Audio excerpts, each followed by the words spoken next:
Good evening. Now, welcome to the class of Pablo Neruda. Now, before going to a detailed discussion on the poems of Pablo Neruda that are there in your syllabus, we need to discuss a bit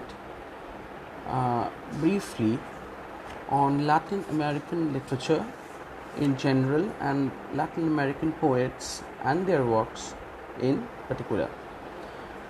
So, before doing that, we need to know what are the poems that are there in your syllabus.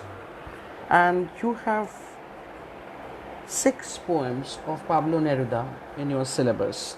They are Tonight I Can Write, that is number 1. Number 2 is Ars Poetica. Number 3, The Way Spain Was. 4, Discoverers of Chile. 5, Ode to Tomato. And 6 is Poetry. So these 6 poems are there in your syllabus, and we will try to discuss all these 6 poems in this class. So let's start with Latin American literature. Now, Latin American literature, as you all know, has a connection with the am I audible? Can you hear me? Okay, I think I'm audible. So Latin American literature has a connection with the discovery of Columbus, and Columbus' sea voyage to America that was in the year 1492. And after Columbus mistakenly discovered America, but when his objective was something different, he was in search of India, and following a wrong route, he arrived at a new world, that is a new land, which is America. And after that, the Spanish, the Portuguese, and other European conquerors started coming to this new world and established a number of settlements in the various parts of America, and especially in South America, in the southern part of the continent, and which is now a new continent, that is South America. And now, when we talk of the settlement in South America, it has certain differences with the other colonies that we find in Asia and Africa. Because in Asia and Africa, the colonizers, they were mostly interested in business, and they did not settle there permanently. Neither they had any kind of intention of settling there permanently. But in case of South America, we see that the conquerors settled there and they became the settlers. So the nature of colonization that was quite different in both in these two cases. So when we discuss literature based in general, and Latin American literature in particular of the 20th century, we need to bring into this sort of colonial interaction between the colonizers who later become settlers and the native people of South America, which was of many varieties. There were actually multi-layered interaction and relationship between the settlers and the native South Americans. That was both violent, sometimes it was a sort of understanding, mutual understanding, and so many things. And the white settlers and the native people had a different sort of interaction, which was quite different from the other kind of colonization that we see in history. And that was ultimately what happened. This settlement brought in a sort of steady appropriation of the American Indian lands by the settlers. And now what happened, the settlers, they brought their own culture and literature and literary trends along with them, which actually got mixed up or merged with the oral literary traditions of the native Latin American.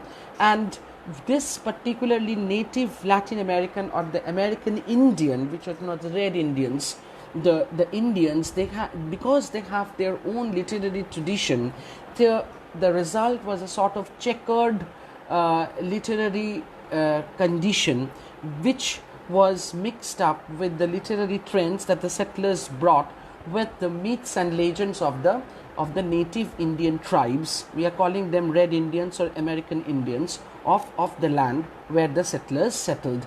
Now these texts are no less sophisticated or intriguing, and the native literary tradition of the American tribe, the American Indian tribes, they were actually they had a sort of oral tradition which came down from the mouth from one generation to another generation. However, in the present context of the modern literature of the 20th century, when we bring in the very idea of 20th century Latin American literature, we cannot ignore the oral tradition of the Indian American tribes.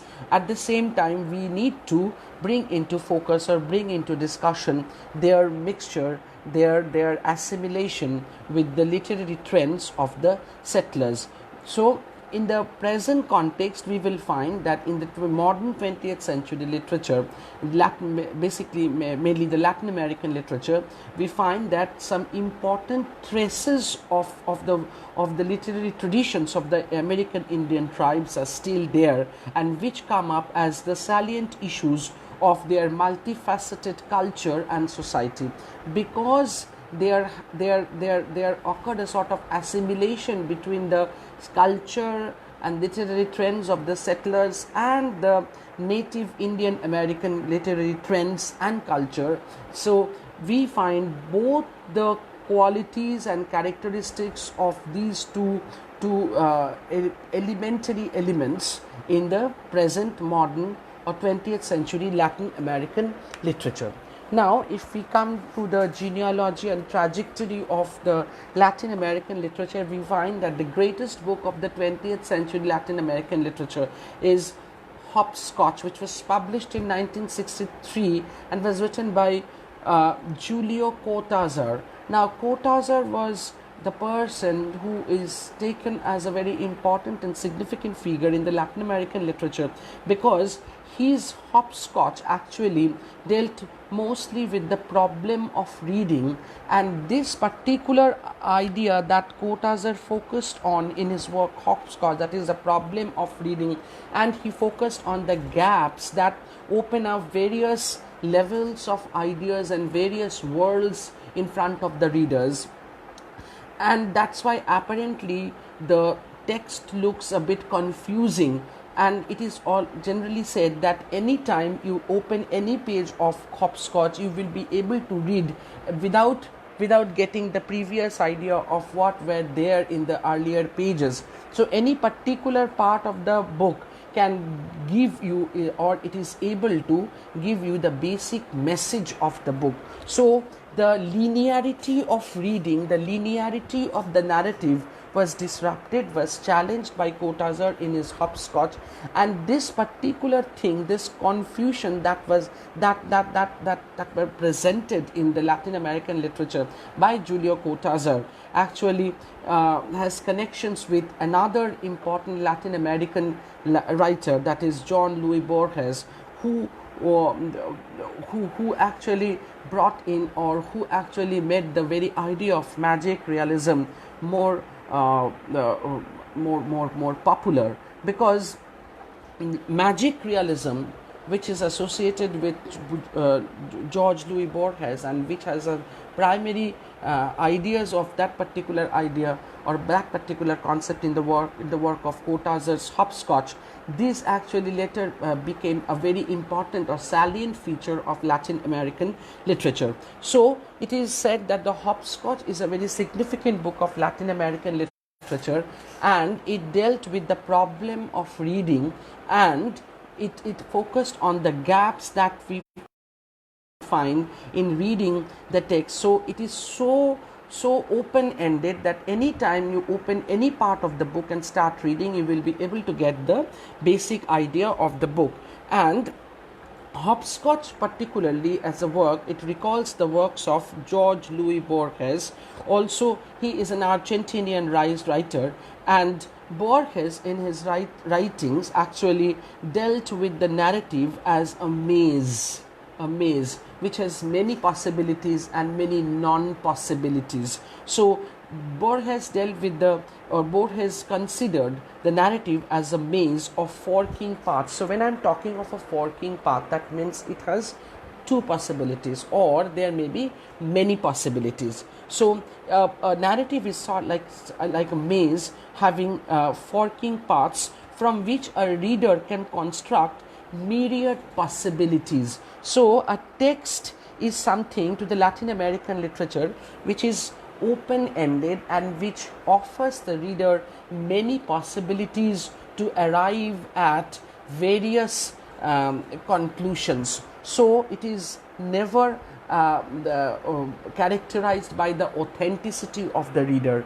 So Latin American literature has a salient feature of what? That is the open-endedness which we find in the work of Julio Cortázar and later in the works of Jorge Luis Borges, who dealt with who considered the very narrative as having forking path, and it is like a maze which offers reader various possibilities. It gave new impulse to writing. So it gave a new sort of impulse to the writing, which later came which is known in the history of the Spanish American or Latin American literature as the boom. So it is this particular open-endedness which gave a new idea to the literature of the 20th century, to the Latin American literature, that is known as the boom of Spanish American literature.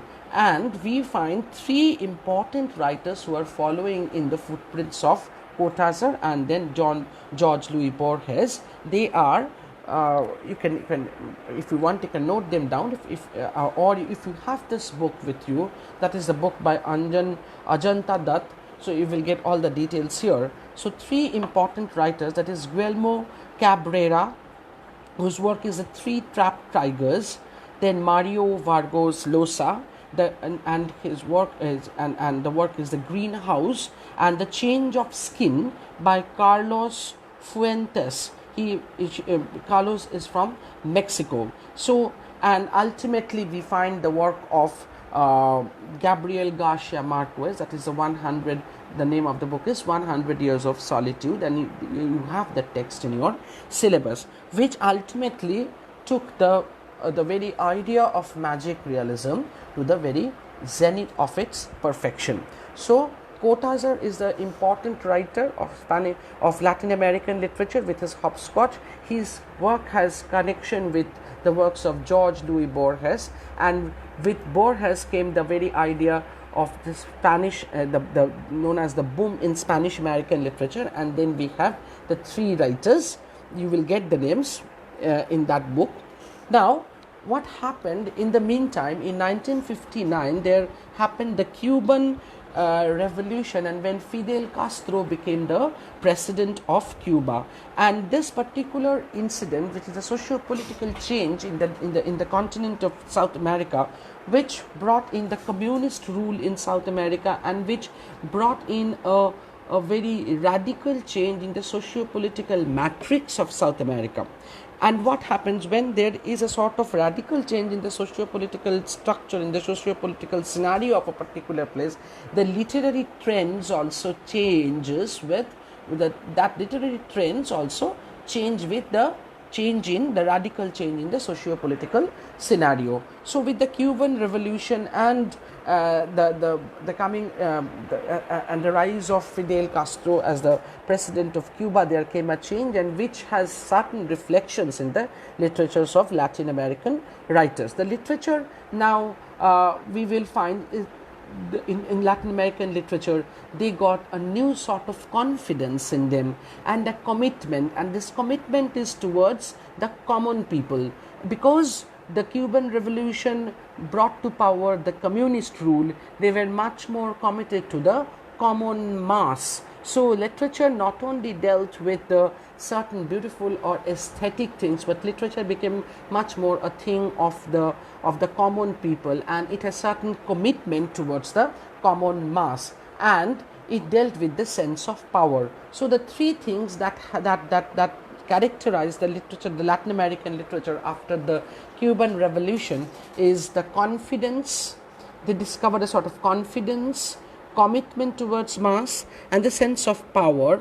And along with that, because there came a certain radical change, the Latin American literature tended, or they wanted to bring back the lost history or the history of the native people, the literary trends and traditions of the native people, which went back, which became a background in the process of getting assimilated with the literary trends and culture of the settlers, to revoke back the literary trends and cultural traditions of the native Indian American tribes. Now, the Cuban novelist Alejo Carpentier, please note the name, Alejo Carpentier, contributed a great deal to this time. So a distinct style of narration and brilliant choice of subject matter mingled with various facets of personal history. Now what did they do?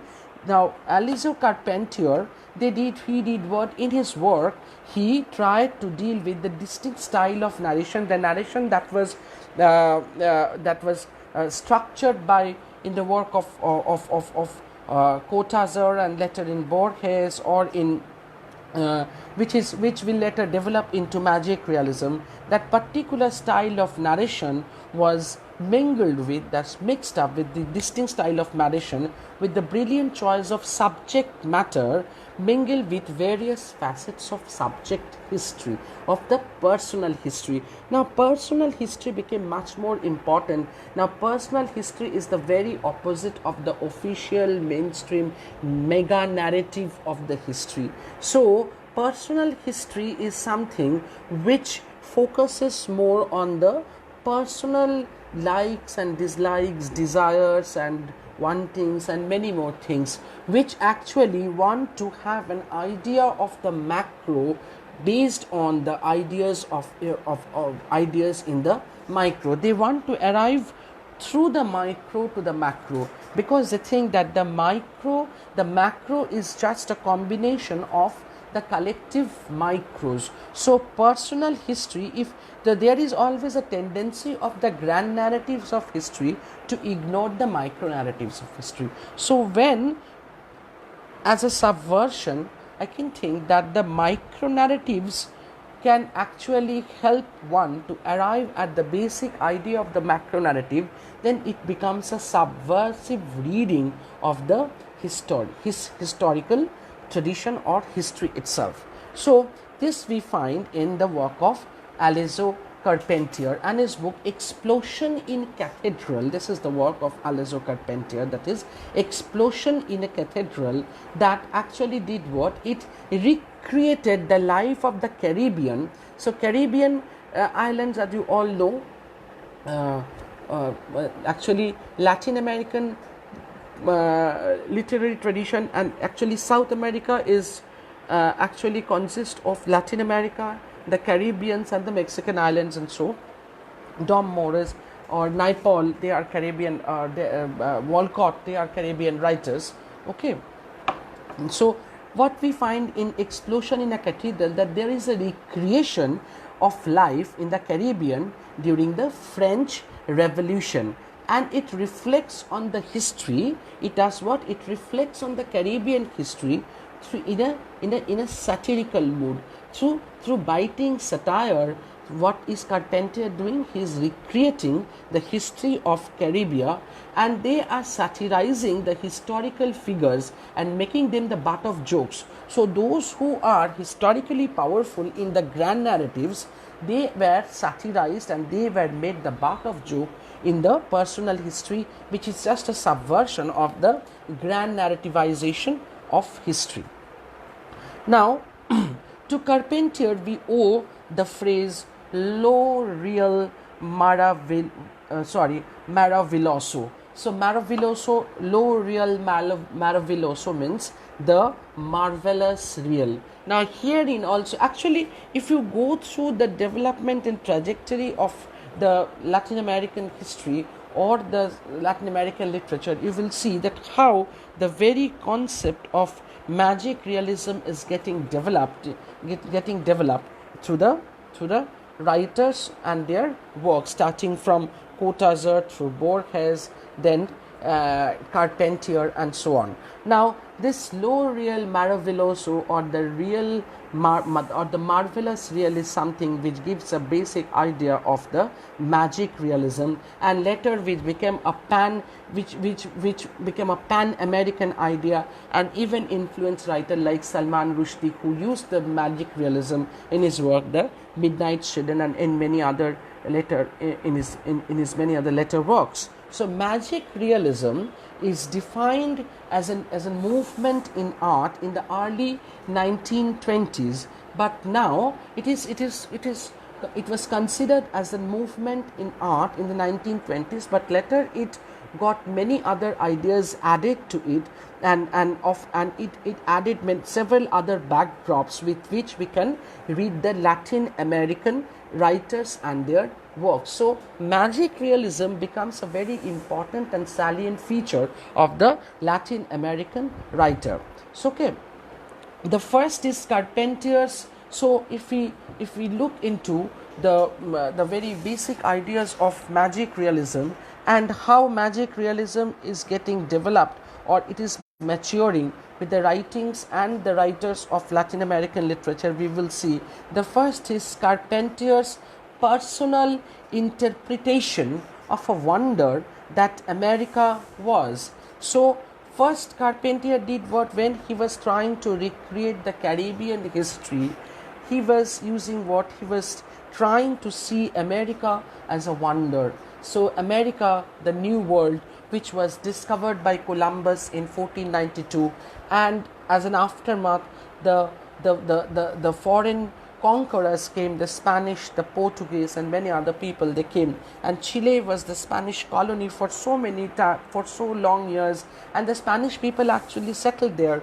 and the relationship between the people of the Chilean people and the Spanish conquerors, you will find that how Derrida has dealt with that issue, the relationship, the interaction between the colonizers and the colonized, and which is quite different from that of the other colonial situations that we find in Africa and Asia. So come back to Carpentier. So Carpentier's personal interpretation of the wonder that America was, that what America is it the salad bowl, it is the new world where people from different parts of the world came and got mingled or got assimilated with the original inhabitants of America, and what was the result.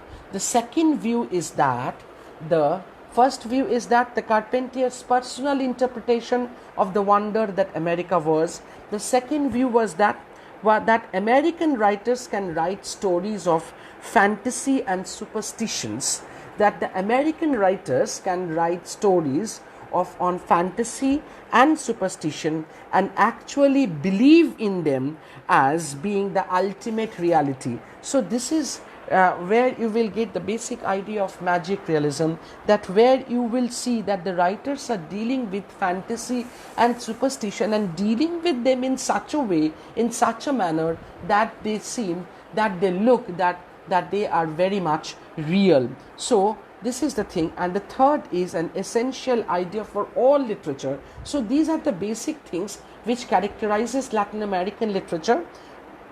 One is Carpentier's personal interpretation of the wonder that America was. Second, the American writers can write on superstition and fantasy, and in such a way that they can believe, or the readers will believe, that they are the ultimate reality.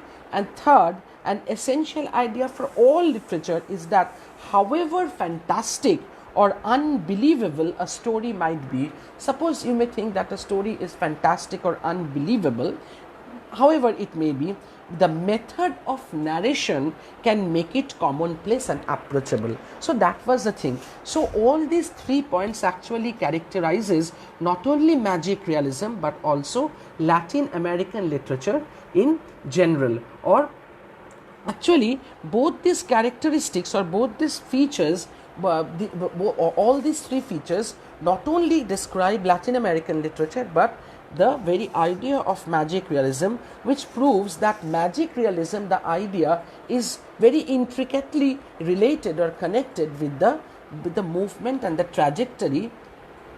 Sir, a bit slow. Okay, okay, okay, okay. Mm. Actually, what happens when these 3 points or these 3 features? One is the Carpentier's method of reviving or reviewing the native traditional native literary traditions of the American Indian tribe and revoking the Caribbean historical tradition in his writings, and to show by interpreting personal history that the wonder America is, what America is, that America is, there was a tendency of seeing America only through the perspective of the settlers. Now Carpentier wanted to change that, and he wanted to show America from the perspective of the natives, that America is a wonder. If you try to see America from a single perspective, that will give you a wrong idea of the thing. So it is multifaceted.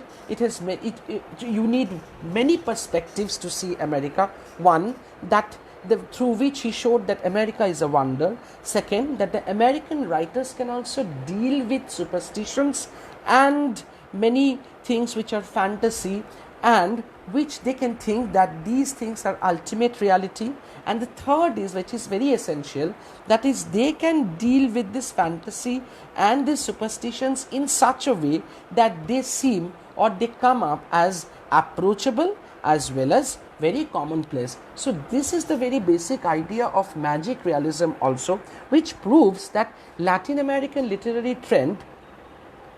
Okay, I have repeated the third point, so I will repeat. So the third point is that it is an essential idea for all literature also, that however or whatever the writers are giving or the writers are presenting in their works, which looks superstitious, which look fantastic, but the presentation can be such that they appear or they look approachable or very commonplace. Now this particular idea is also a very important feature of magic realism, because magic realism, just a minute,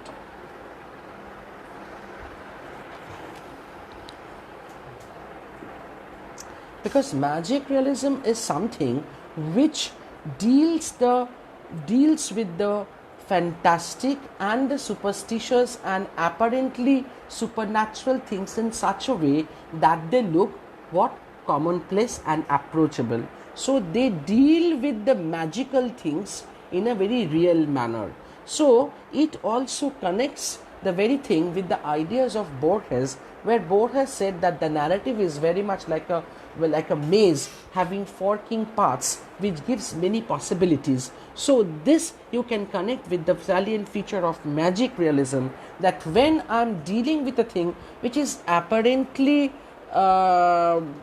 fantastic or superstitious or supernatural, but I'm dealing with it in such a way that it opens up many possibilities, so that many readers can take it as very commonplace and approachable and sometimes real. So there is an open-endedness in the literature of Latin America. So I think this is clear now. Okay, now the final thing, the ultimate effect that we find ultimate effect of magic realism, we find in the work of Gabriel Garcia Marquez in his 100 Years of Solitude, where we see that the writer is tracing a strange and improbable tale of a South American family through 5 generations, following their trials and tribulations against geographical and historical complexities. So when we read the story of a South American family through 5 generations, it sometimes appears very improbable, sometimes appear very implausible, but the things are dealt in such a way that it gives many possibilities to the readers to interpret the story according to their ability or understanding. And actually Marquez got the Nobel Prize in 1982 for this work. More recently, the Mexican novelist Laura Esquivel actually, now this is how the development is going on. Esquivel has focused on the crisscrossing line. So this is the crisscrossing line. So one line intersecting with another and with intersecting with many other lines. So this is known as crisscrossing lines of personal narration. So this is my personal way of seeing the thing, which is reflected in my personal narration, and superimposing domestic problems upon the history of a nation. So there is always a tendency. So I'm taking a 2 minutes break. Just a minute. Please be with me.